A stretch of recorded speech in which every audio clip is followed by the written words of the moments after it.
নমস্কাৰ, মই ৰাহুল ভৰালী। আজি মানে মোৰ ডিউটি পৰিছে ৰাতি, সেয়েহে ভাবিলোঁ মিনি ব্লগ এটাকে বনাওঁ ব'লক। আহি পালোহি আকৌ ডিউটি। মই মানে AC কাম কৰোঁ, নিজে শিকিও আছোঁ আৰু কামো কৰি আছোঁ, কষ্ট কৰি আছোঁ ৰাতি। সেয়েহে ল'ৰা মানুহ ন, কাম কৰি আছোঁ দিনে ৰাতিয়ে হ'লেও কষ্ট কৰি আছোঁ। নকৰিলেনো কেনেকৈ হ'ব। নিজৰ কাৰণেও কৰি আছোঁ, ঘৰৰ কাৰণেও কৰি আছোঁ। চাওঁ কি হয়। কাম কৰি মানে ৰাতিপুৱাই হ'ল, সেয়েহে এতিয়া আহি লৈছোঁ ৰুমলৈ। এইফালে বৰষুণ পৰি আছে, কেনেকৈনো যাওঁ তাকে চিন্তা কৰি আছোঁ। তাৰপিছত লাহেকৈ তেনেকৈ ওলাই আহি বৰষুণ জাক এৰিছে। তাৰপিছত এইফালে আহি পাইছোঁ, চাওকচোন গুৱাহাটী টাউনৰ মাজত পানী এৰাথ। কেনেকৈনো যাম তাৰপিছত চিন্তা কৰিছোঁ।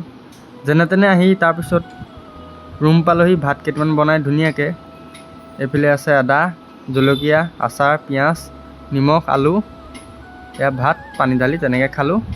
তো আজিলৈ বাই বাই। ভিডিঅ'টো ইমানেই। তো ধন্যবাদ।